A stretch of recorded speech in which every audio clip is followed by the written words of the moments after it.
What happens when a kind orphan girl meets a mysterious beggar who isn't who he seems?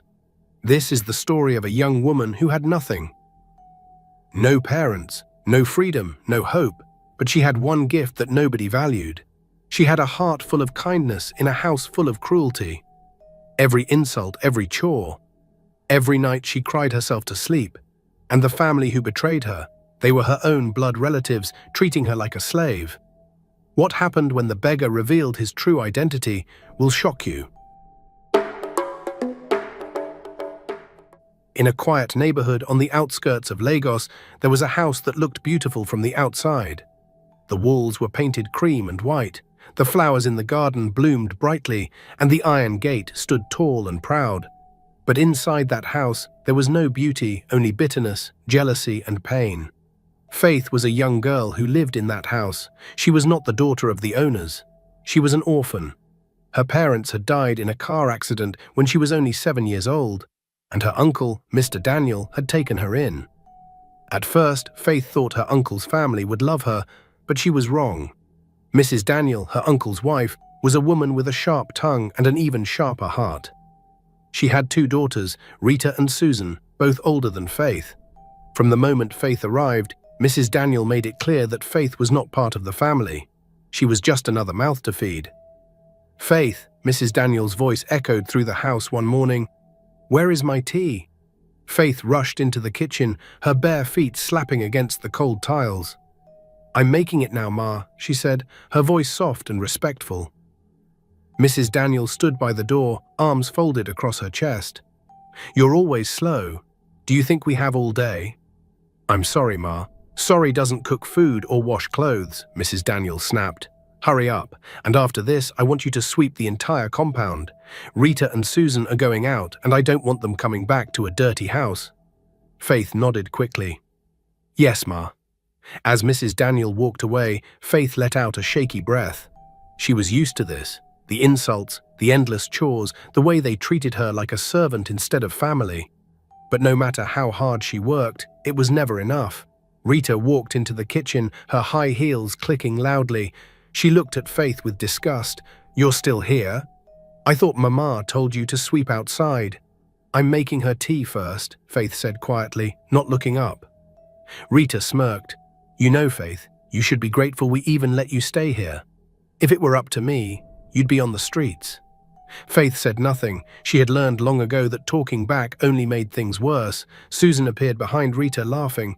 "Rita, leave her alone. She's too busy being a maid to talk." The 2 sisters laughed as they left the kitchen. Faith stood there, gripping the teacup tightly, fighting the urge to cry. She whispered to herself, "One day things will be different, one day." But she didn't know how soon that day would come. Mr. Daniel was a quiet man who rarely spoke to Faith. He spent most of his time at work or locked in his study. When he did speak, it was usually to complain about something Faith had tried to connect with him when she first arrived, hoping he would remember her father, his own brother. But Mr. Daniel always looked away, his face filled with something Faith couldn't name, guilt perhaps, or shame. One evening, Faith was washing dishes when Mr. Daniel walked into the kitchen. He stood there for a moment watching her. "Faith," he said finally. She turned, surprised. "Yes, Uncle?" He opened his mouth as if to say something important, then closed it again. "Nothing, just make sure you lock the doors before you sleep." "Yes, Uncle," Faith said, confused. He walked away, and Faith wondered what he had really wanted to say. Weeks turned into months, and life in the Daniel household remained the same. Faith woke up before sunrise every day, prepared breakfast, washed clothes, cleaned the house, and went to bed late at night. She rarely complained. She had nowhere else to go. The only time Faith felt peace was when she visited her parents' grave. Every month, she would save a few coins from the small amount Mrs. Daniel gave her for market errands, and she would take a bus to the cemetery. She would sit by their graves, talking to them as if they could hear her. "Mama, Papa," she would whisper, "I'm trying to be strong like you taught me, but sometimes it's so hard. Sometimes I feel like I don't belong anywhere." One Saturday afternoon, something unusual happened. A sleek black car pulled up in front of the Daniel house. The driver stepped out and opened the door. A tall, well-dressed man stepped out, adjusting his sunglasses. Mrs. Daniel, who had been sitting in the living room, jumped up when she saw the car. "Rita, Susan, come quickly, we have a visitor." Rita and Susan rushed to the window, their eyes wide with excitement. "Mama, who is that?" Rita asked. "I don't know, but he looks rich," Mrs. Daniel said, quickly fixing her hair. "Girls, go and change into something nice, quickly." Faith was in the kitchen when she heard the commotion. She peeked through the door and saw the man walking toward the house. He knocked, and Mrs. Daniel opened it with a wide smile. "Good afternoon, sir. Welcome to our home," Mrs. Daniel said, her voice suddenly sweet and polite. "Good afternoon," the man said, his voice deep and calm. "I'm looking for a family that lives around here. I was told this is the address." Please, come in, Mrs. Daniel said, stepping aside. "Sit down. Can I get you something to drink?" "Water is fine, thank you," the man said, sitting on the sofa. Mrs. Daniel turned to Faith, who was still standing by the kitchen door. "Faith, bring water for our guest and make sure it's cold." Faith nodded and hurried to get the water. As she handed the glass to the man, their eyes met for a brief moment. He smiled at her, a small, kind smile that caught her off guard. "Thank you," he said softly. Faith nodded and stepped back, her heart beating a little faster. No one ever thanked her for anything. Rita and Susan came into the living room, dressed in their best clothes. They sat down, trying to look elegant and attractive. Mrs. Daniel cleared her throat. "Sir, these are my two daughters, Rita and Susan. They are both educated and well-mannered." The man glanced at them briefly, then looked away. "I see." Mrs. Daniel frowned slightly, sensing his lack of interest. "So, what brings you here, sir?" "I'm looking for a young lady," the man said, taking a sip of water. "I was told she lives in this area. Her name is Faith." The room fell silent. Mrs. Daniel's smile froze on her face. Rita and Susan exchanged confused glances. "Faith?" Mrs. Daniel said slowly, her voice losing its sweetness. "You mean the girl in the kitchen?" "Yes," the man said, his tone firm. "I'd like to speak with her." Mrs. Daniel's face twisted with confusion and anger. "Sir, I don't understand. She's just a relative we're helping. She's not someone important." The man stood up, his expression unreadable. "Where is she?" "I'm here, sir," Faith said quietly. Stepping forward, the man turned to her, his eyes softening. "Faith, I've heard about you. I'd like to speak with you privately, if that's okay." Faith's heart pounded. She didn't know who this man was or why he wanted to talk to her. She looked at Mrs. Daniel, who was staring at her with a mix of shock and fury. "Sir, with all due respect," Mrs. Daniel said, her voice tight. "Faith is under my care. Whatever you need to say, you can say it here." The man's jaw tightened. "Very well, Faith, I came here to ask for your hand in marriage." The room exploded with gasps and whispers. Rita's mouth fell open. Susan looked like she had been slapped. Mrs. Daniel's face turned red. "Marriage?" Mrs. Daniel shouted. "Sir, this must be a mistake. Faith is... She's nothing special. Look at her. She doesn't even have proper clothes." The man's eyes flashed with anger. "I know exactly who she is, and I've made my decision." Faith stood frozen, unable to believe what she was hearing. Why would a man like this want to marry her? It didn't make sense. Mrs. Daniel's mind raced. She didn't want Faith to have anything good, but an idea formed in her head, a cruel, twisted idea. She forced a smile. "Sir, if you truly want Faith, then we can arrange it, but we need time to prepare." The man nodded. "I'll return in 1 week." As he left, Mrs. Daniel turned to Faith, her eyes cold. "You think you're special now, don't you?" Faith shook her head. "No, Ma, I don't understand what just happened." "Neither do I," Mrs. Daniel hissed, "but don't get too comfortable. This could still go very wrong for you." Rita stepped forward, her face twisted with jealousy. "How is this possible? How can a man like that want someone like you?" "I don't know," Faith whispered, tears forming in her eyes. Susan laughed bitterly. "Maybe he's blind, or stupid, or both." "Enough," Mrs. Daniel snapped. "All of you, go to your rooms. I need to think." That night, Faith couldn't sleep. She lay on her thin mat, staring at the ceiling. Who was that man? Why did he want to marry her? She had never seen him before in her life. The more she thought about it, the more confused she became. In the next room, Mrs. Daniel, Rita, and Susan were having a different conversation. "Mama, this doesn't make sense," Rita said, pacing back and forth. "Why would a rich man want Faith?" "I don't know," Mrs. Daniel said, her voice cold. "But I don't trust it. Something is not right." "Maybe we should stop the marriage," Susan suggested. Mrs. Daniel shook her head. "No, if we do that, people will talk. They'll ask questions. It's better to let it happen. Besides, if he turns out to be a fraud or a madman, it's Faith who will suffer, not us." Rita smiled slowly. "So you're saying we should let her go?" "Exactly," Mrs. Daniel said. "Let her marry him. Whatever happens to her after that is not our problem." The next morning, Mrs. Daniel called Faith into the living room. Rita and Susan were there too, their faces filled with false concern. "Faith," Mrs. Daniel began, her voice dripping with fake kindness, "that man who came yesterday, he's very interested in you." "I don't know why, Ma," Faith said honestly. "Well, neither do we," Susan muttered under her breath. Mrs. Daniel shot her a look, then continued, "We've decided to accept his proposal. You will marry him next week." Faith's eyes widened. "But Ma, I don't even know him." "That doesn't matter," Mrs. Daniel said sharply. "He wants you, and we've agreed you should be grateful. A girl like you doesn't get many opportunities." "But Ma, but nothing," Mrs. Daniel's voice rose. "Do you think you have a choice here? Do you think anyone else will want you? You have no education, no skills, nothing. This man is your only chance at a better life. Don't be foolish." Faith felt a wave of fear wash over her. She wanted to protest, to ask questions, but she knew it was pointless. No one in this house cared about what she wanted. "Yes, Ma," Faith said quietly. "Good," Mrs. Daniel said, standing up. "Now go, we have a lot to prepare." The days leading up to the wedding were strange. Faith barely saw the man again. He sent messages through a driver, confirming the date and time. Mrs. Daniel seemed unusually eager to get everything done quickly. She didn't buy Faith a proper wedding dress or organize any celebration. It was as if she wanted the whole thing over with as fast as possible. Faith tried to push away her doubts, but something about the situation felt wrong. Why would a man who looked so wealthy and refined want to marry a poor orphan like her?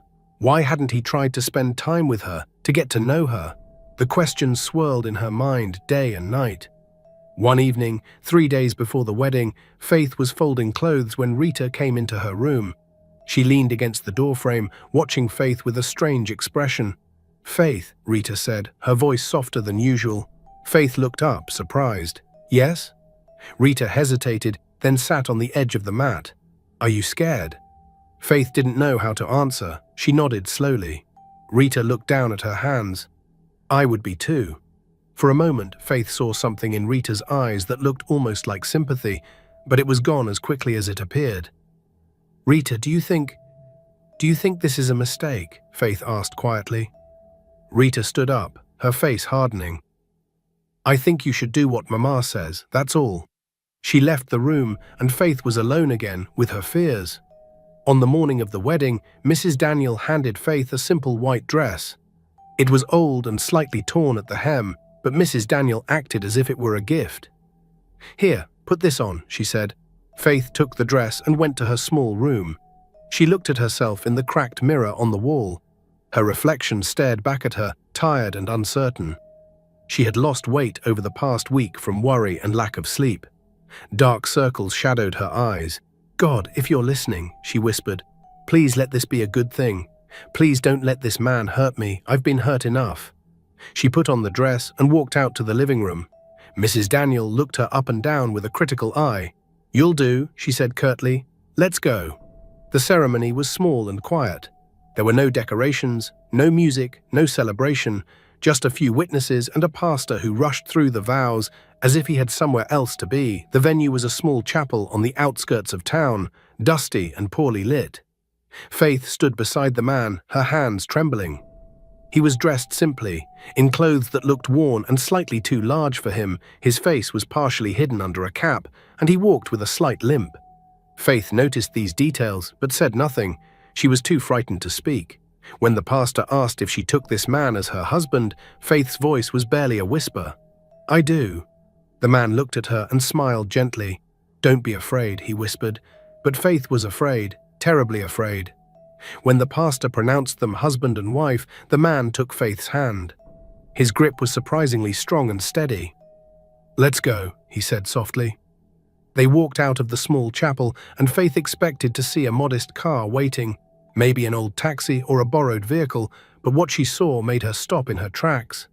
A gleaming white limousine sat parked outside, the driver standing beside it with the door open. The car looked completely out of place in the dusty street. Faith's breath caught in her throat. "Sir, I don't understand." The man smiled, a real smile this time, one that reached his eyes. "You will? Get in." Faith climbed into the car, her mind spinning. The interior was luxurious, with soft leather seats and polished wood panels. She had never been in a car like this before. She sat stiffly, afraid to touch anything. The man sat beside her, and as the car pulled away, he reached up and removed the cap he had been wearing. Then he straightened his posture, and suddenly he looked completely different. The limp was gone. His shoulders were broad and confident. His face, no longer hidden, was handsome and strong. "My name is Michael," he said, his voice no longer weak but powerful and clear, "and I'm not who you think I am." Faith stared at him, her heart pounding. "What do you mean?" Michael leaned back, his expression serious. "I came to your uncle's house for a reason, Faith. A reason that has nothing to do with love. At least, not at first." "I don't understand," Faith whispered, her voice shaking. "You will," Michael said, "but first, let me tell you a story. A story that began many years ago." Faith listened, her hands clasped tightly in her lap. Michael's voice was calm, but filled with pain as he began. "Years ago, my father was a successful businessman. He had built a trading company from nothing, working day and night to provide for our family. He was an honest man, a good man. He believed in trust and partnership." Michael paused, his jaw tightening. "My father had a partner, a man he trusted with everything. They had been friends since childhood. They built the business together, shared everything equally. That man's name was Daniel." Faith's eyes widened. "My uncle?" Michael nodded slowly. "Yes, your Uncle Daniel. My father and he worked together for 15 years. The business grew, became very successful. They had offices in 3 cities, employed over 100 people. My father thought they would be partners for life." Michael's voice grew harder, but Daniel got greedy. He wanted everything for himself. He started forging documents, stealing money from the company accounts. When my father discovered what was happening, he confronted Daniel. "Do you know what your uncle did?" Faith shook her head, tears already forming in her eyes. "He framed my father for fraud," Michael said, his voice cold. "He created fake records, bribed officials, paid people to lie in court. My father lost everything. The business, his reputation, our family home. We became poor overnight. My mother fell sick from the stress. My father couldn't bear the shame. He died of a heart attack 2 years later. I was only 12 years old." Faith felt tears streaming down her face. "I'm so sorry. I didn't know. I didn't know any of this." "Of course you didn't," Michael said, his voice softening slightly. "You were just a child yourself, and from what I learned, your father was different from his brother. Your father was a good man." Faith nodded, wiping her tears. "He was. He always told me to be kind to people, no matter how they treated me." Michael looked at her with something like respect in his eyes. "He taught you well. That kindness is what saved you." "What do you mean?" Faith asked. Michael continued his story. "After my father died, I made a vow. I vowed to rebuild everything Daniel had destroyed. I worked hard, studied, started my own business. By the time I was 25, I was more successful than my father had ever been. But I never forgot what Daniel did to my family. I never forgot." The car was moving through the city now, past tall buildings and busy streets. Faith watched but didn't really see anything. She was lost in Michael's words. "I wanted revenge," Michael said honestly. "I wanted to destroy Daniel the way he destroyed my father. But I'm not like him. I couldn't just attack him blindly. I needed to understand what kind of man he had become. So I decided to test him, to test his entire household." "That's why you disguised yourself," Faith said, understanding dawning. "Yes," Michael confirmed. "I pretended to be poor, broken, unworthy. I limped, wore old clothes. acted weak. I wanted to see how they would treat someone they thought was beneath them. I wanted to see if there was any goodness left in that family, any trace of the friendship my father once believed in. He turned to look directly at Faith, and I saw everything, Faith. I saw how they treated you, like you were nothing, like you didn't matter. Your aunt, your cousins, even your uncle, who barely looked at you, they were cruel, heartless. Faith looked down at her hands, shame washing over her. But you, Michael continued, his voice gentle now, you were different. When I came to the house that first day, pretending to be a stranger, you brought me water without hesitation. You looked me in the eye. You treated me like a human being. Later, when I came back in my disguise as a poor beggar, you were the only one who showed me kindness. You offered me a seat. You asked if I was hungry. You were the only one in that entire house who saw me as a person, not as someone to use or despise. Faith remembered that day. A week before the wedding announcement, a beggar had come to the house. Mrs. Daniel had shouted at him to leave. Rita had thrown water at him, but Faith had felt sorry for him. She had given him some bread and a cup of water. That was you? She whispered. Michael nodded. That was me, and I knew then that you didn't belong in that place. You were nothing like them. You were pure, kind, genuine. So I made a decision. I would take you away from there. I would give you the life you deserve. The car pulled up to a massive gate. Faith looked out the window and gasped.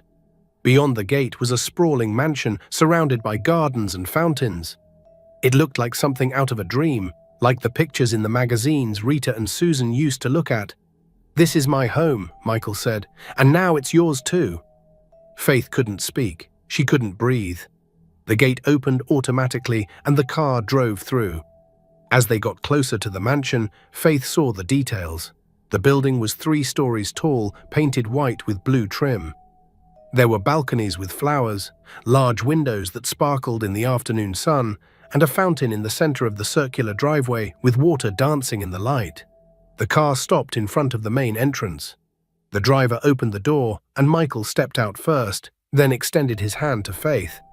She took it, her legs shaking as she stood. She felt like she might faint. A woman in a neat blue uniform approached them, smiling warmly. "Welcome home, sir." "And welcome, madam." "This is Mrs. Adeola," Michael said. "She manages the house. If you need anything at all, she'll help you." Mrs. Adeola took Faith's hand gently. Her touch was warm and motherly. "Come, my dear, you must be tired. Let me show you to your room." Faith followed her inside, her eyes wide with wonder. The entrance hall was enormous, with a crystal chandelier hanging from the high ceiling. The floors were polished marble, so shiny Faith could see her reflection. The walls were decorated with beautiful paintings in gold frames. A curved staircase led to the upper floors, covered with a deep red carpet. "This way, madam," Mrs. Adeola said, leading her up the stairs. Faith climbed slowly, her hand trailing along the smooth wooden banister. She felt like she was in a dream. Like at any moment, she would wake up back in her small room at her uncle's house. Mrs. Adeola led her down a hallway to a set of double doors. She pushed them open, and Faith stepped inside. The room was the most beautiful thing Faith had ever seen. There was a huge bed with a carved wooden frame covered in soft white sheets and pillows that looked like clouds. Heavy blue curtains hung at the windows. There was a dressing table with a large mirror, a wardrobe that took up an entire wall, and a sitting area with a small sofa and chairs. "This is your room, madam," Mrs. Adeola said. "The bathroom is through that door. Your clothes are in the wardrobe. If you need anything at all, just press this button." She pointed to a small button on the wall near the bed. "I'll come right away." Faith walked slowly into the room, touching things gently as if they might disappear. She opened the wardrobe and saw rows of dresses, skirts, blouses, all in her size, all new. How did he know my size?" she asked. Mrs. Adeola smiled. "Mr. Michael is very thorough. He wanted everything to be perfect for you." Faith went to the window and looked out. She could see the garden stretching out below, with paths winding through flowers and trees. In the distance, she could see a swimming pool, its water blue and inviting. When Mrs. Adeola left, Faith sat on the edge of the bed and covered her face with her hands. Tears poured down her cheeks, tears of relief, disbelief, and gratitude. She sobbed, her body shaking with the release of years of pain and fear. "Thank you, God," she whispered through her tears. "Thank you. I don't understand why, but thank you."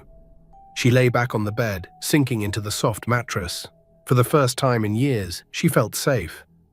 Over the next few weeks, Faith slowly adjusted to her new life. Michael was kind and patient. He never forced her to do anything. He gave her space, freedom, and respect. He showed her around the mansion, introduced her to the staff, and made sure she felt comfortable. "Faith," he said one morning at breakfast, "I want you to understand something. This marriage, I know it started in an unusual way. I don't expect you to love me. I don't expect anything from you except that you allow yourself to be happy." Faith looked at him, confused. "I don't understand." Michael set down his coffee cup. "I brought you here to save you from that house, from that life. But I also did it because I saw something in you: kindness, strength, dignity. You deserve to be treated well. Whether you choose to stay here as my wife or simply as someone under my protection, that's up to you. There's no pressure." Faith felt tears prick her eyes again. She seemed to cry so easily these days. "You've given me so much. I don't know how to repay you." "You don't need to repay anything," Michael said firmly. "Just live, learn, grow. That's all I want." Michael arranged for Faith to continue her education. She had only finished secondary school before her parents died. Now, he enrolled her in a university program, hired tutors to help her, and encouraged her to pursue her interests. Faith discovered she loved business. She attended classes, studied hard, and began to understand how companies worked, how money moved, how to invest and plan. Michael was impressed by how quickly she learned. "You have a sharp mind," he told her one evening as they reviewed some of her assignments. "You could run a company one day if you wanted." Faith laughed. "Me? Run a company?" "Why not?" Michael said, his expression serious. "Don't underestimate yourself, Faith. You're smarter and stronger than you know." One evening, about 3 months after the wedding, Michael asked Faith to meet him in his study. She knocked softly on the door and entered. Michael was sitting at his large desk, and there was a folder in front of him. "Faith, sit down," he said, gesturing to the chair across from him. She sat, curious and slightly nervous.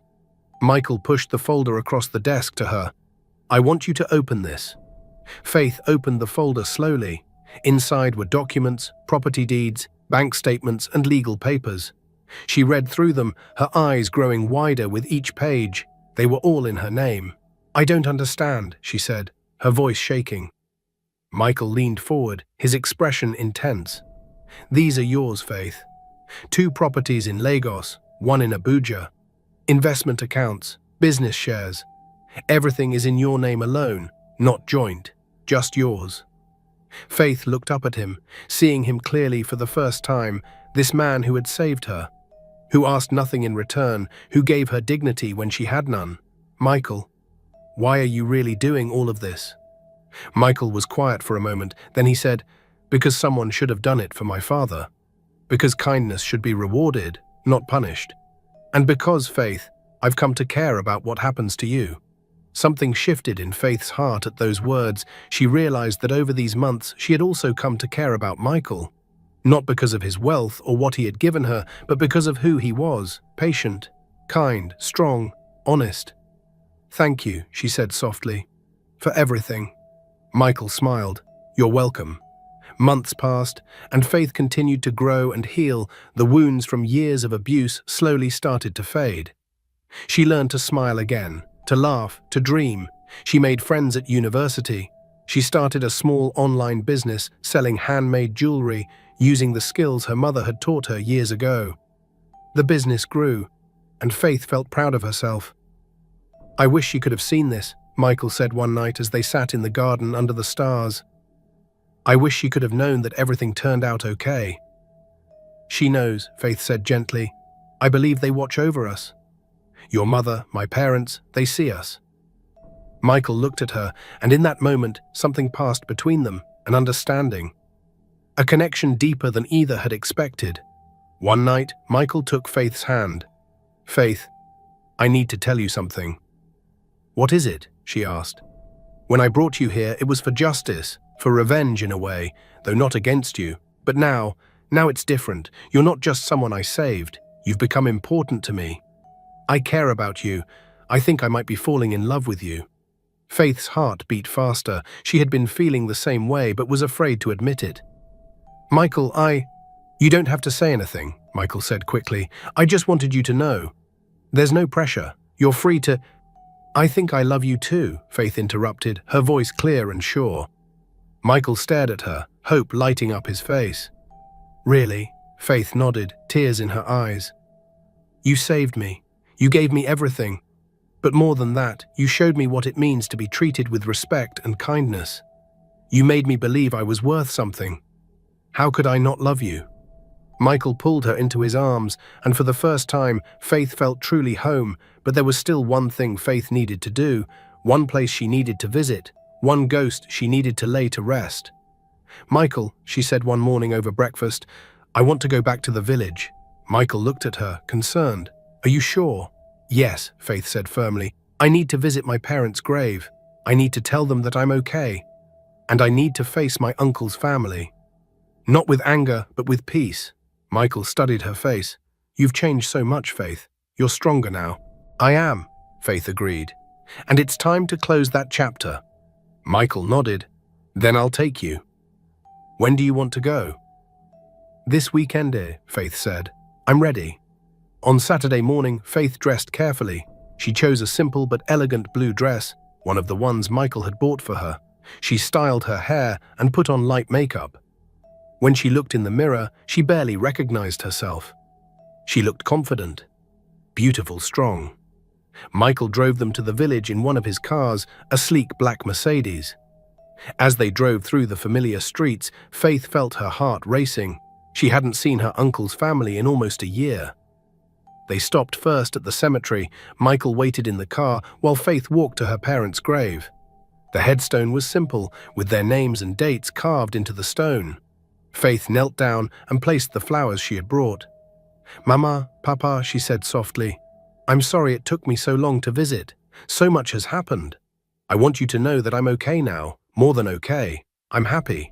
I found someone who treats me the way you taught me people should be treated. I'm living the kind of life you wanted for me." She paused, tears rolling down her cheeks. "I never forgot what you taught me," she continued. "You said to always be kind, even to people who hurt you. You said to forgive, not for them, but for myself. So that's what I'm going to do today. I'm going to forgive them. Not because they deserve it, but because I deserve peace." She stood up, feeling lighter somehow. "I love you both, and I know you're proud of me." As she walked back to the car, Michael got out and held her. "Are you okay?" "Yes," Faith said, wiping her tears. "I'm ready now." They drove to the Daniel house. The black car pulled up in front, and immediately curtains began to twitch. Neighbors came out to see who had arrived in such an expensive vehicle. Faith stepped out, and there were audible gasps. She looked completely different. Her hair was styled beautifully, her dress was elegant, and she carried herself with a confidence that hadn't been there before Mrs. Daniel was sitting outside when she saw the car. Her eyes widened in shock. She stood up slowly, her mouth hanging open. "Faith." Faith smiled calmly. "Hello, Aunt." Rita and Susan came running out, their mouths hanging open. They couldn't believe what they were seeing. The girl they had tormented, the girl they had mocked and abused, was standing before them, looking like she belonged in a magazine. What? What are you doing here?" Mrs. Daniel stammered, her voice shaking slightly. "I came to see you," Faith said, her voice steady and calm, "and to say some things that need to be said." A small crowd had begun to gather. Neighbors who remembered Faith, who had seen how the Daniel family treated her, watched with curiosity. Mr. Daniel appeared at the door, his face pale. When he saw Faith, he froze. For a moment, their eyes met, and Faith saw something flash across his face, fear. "Faith," he said weakly, "you look well." "I am well, Uncle," Faith replied. "Very well, in fact." Mrs. Daniel found her voice again, though it had lost its usual harshness. "We didn't expect to see you. After the wedding, we thought you would be busy with your new life."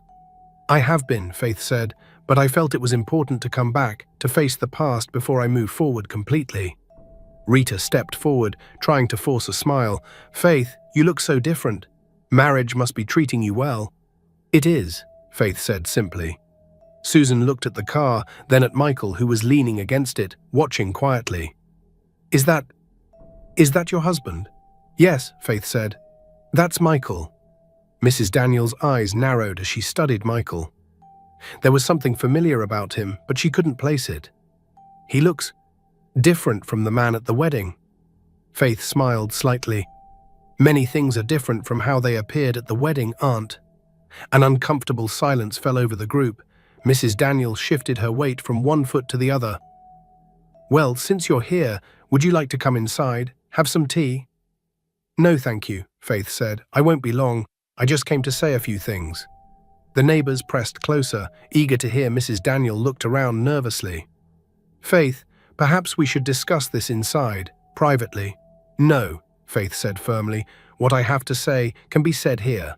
These people knew me. They saw how I was treated. They deserve to hear this too. Mrs. Daniels' face flushed red. Faith, don't be disrespectful. I'm not being disrespectful, Faith said. I'm being honest. For years, you treated me like I was nothing. You made me sleep on a mat in a storage room. You gave me torn clothes while Rita and Susan wore new dresses. You fed me leftovers while the rest of you ate fresh food. You made me work from dawn until night, doing all the cooking, cleaning, washing. And through it all, you told me I should be grateful. Mrs. Daniel opened her mouth to protest, but Faith continued. You mocked me when I cried for my parents. You laughed at me when I was sick. You told me I was worthless, that no one would ever want me. Do you remember all of this, Aunt? Mrs. Daniel looked away, unable to meet Faith's eyes. Rita and Susan stood silent, their faces burning with shame. I remember, Faith said, her voice breaking slightly. I remember every single day, every insult, every moment of cruelty. And for a long time, I believed what you told me. I believed I was worthless. Tears streamed down her face, but her voice remained strong. But I was wrong to believe you, and you were wrong to treat me that way. I wasn't worthless. I was never worthless. I was a child who had lost her parents, who needed love and care, and instead you gave me pain and suffering. Mr. Daniel finally spoke, his voice hoarse. Faith, it wasn't supposed to be like that. Faith turned to him, and for a moment her expression softened. Uncle, you knew my father. You were brothers. When I first came here, I hoped you would love me the way he would have loved your children if something had happened to you, but you just looked away. You let your wife and daughters treat me like a slave, and you said nothing. Mr. Daniel's eyes filled with tears. I'm sorry, he whispered. I'm so sorry, Faith. I know about what you did, Faith said quietly. I know about Michael's father. I know about the business, the lies, the betrayal. I know everything. Mr. Daniel's face went white. Mrs. Daniel looked confused. What is she talking about, Daniel? But Mr. Daniel couldn't speak. He staggered back, leaning against the wall for support. Michael stepped forward then, walking to stand beside Faith. He removed his sunglasses, and Mr. Daniel's eyes widened in recognition. You, Mr. Daniel breathed. You're James's son. Yes, Michael said, his voice cold. I'm James's son, the son of the man you destroyed, the man whose death you caused. Mrs. Daniel looked between them in confusion. Daniel, what is he talking about? Your husband, Michael said, turning to her. Ruined my father's life. They were business partners, friends since childhood. But your husband got greedy. He stole from the company, framed my father for fraud, and took everything. My father lost his business, his reputation, his health. He died of a broken heart, and my mother followed him a few years later. Your husband did that. The crowd murmured in shock. Mrs. Daniel looked at her husband, her face pale. Daniel, is this true? Mr. Daniel said nothing. His silence was answer enough. I came back to this place, Michael continued, to see what kind of man Daniel had become, to see if there was any conscience left, any goodness. I disguised myself as a poor man, a beggar, to test your family's character. And I saw everything. I saw how you treated Faith. I saw your cruelty, your pride, your complete lack of compassion. He put his arm around Faith's shoulders, but I also saw Faith. I saw her kindness in the midst of your cruelty. She was the only one in your entire household who treated me like a human being. She gave me water, offered me food, spoke to me with respect, and that's when I knew she didn't belong here. That's when I decided to save her. Rita found her voice. So this was all… what? Revenge? It started as a way to expose the truth, Michael said, but it became something more. Faith deserved better than this life. She deserved dignity, respect, opportunity, and now she has all of that. Faith took a deep breath. I came here today not to humiliate you or to boast about my new life. I came to tell you that despite everything, despite all the pain you caused me, I forgive you. Mrs. Daniels' head snapped up. What? I forgive you, Faith repeated, not because you deserve it, but because holding on to anger and bitterness will only poison my own life. My parents taught me to forgive, and so I do. She reached into her purse and pulled out an envelope. This is for you. Money to help with the house repairs. I noticed the roof is leaking, the fence is broken. Use this to fix it. Mrs. Daniels stared at the envelope but didn't take it.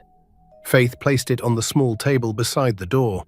I'm not doing this to make myself feel superior, Faith continued. I'm doing it because it's right. Because despite everything, you are still my uncle's family, and my father would have wanted me to help family, even family that hurt me. Mr. Daniel finally moved. He walked toward Faith, his steps unsteady. Faith, I don't deserve your forgiveness. What I did to Michael's father, what I allowed to happen to you, I'm not a good man. No, Faith agreed gently.